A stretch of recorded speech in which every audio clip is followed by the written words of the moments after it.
guys, Assalamualaikum, salam Jumaat guys. Hari ni Kak Usna nak share dengan hampa yang semalam Kak Usna ada bagi tas sikit dekat tim Husmat ni.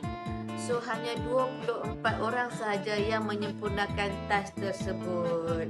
Jadinya hari ni mereka tak tahu pun tas tu sangat simple. Kak Usna ada tanya satu soalan. Kak Usna tanya mereka kenapa mereka masih lagi berkhidmat di Husmat Furniture. So adalah 24 orang yang jawab soalan Kak Usna tersebut. So daripada jawapan mereka tu sebenarnya memberi semangat. Ada yang memberi kata-kata dan sebab-sebab yang buat Kak Usna rasa Kak Usna tak boleh berhenti untuk buat apa yang Kak Usna tengah buat sekarang ni. Walaupun teramat banyaklah cabaran, dugaan dan juga ada juga rasa macam sia-sia apa yang pernah Kak Usna buat.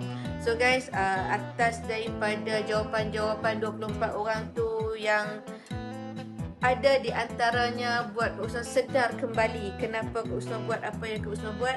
Kak Usna kena kembali kepada niat kenapa Kak Usna nak berjaya, nak kaya, nak Husmat ni terus berkembang. Jadinya hari ni Kak Usna nak bagilah sikit manis-manis kat mereka tanda ingatan atas masa yang mereka berikan untuk jawab persoalan Kak Usna semalam. Itulah manis-manis hari Jumaat.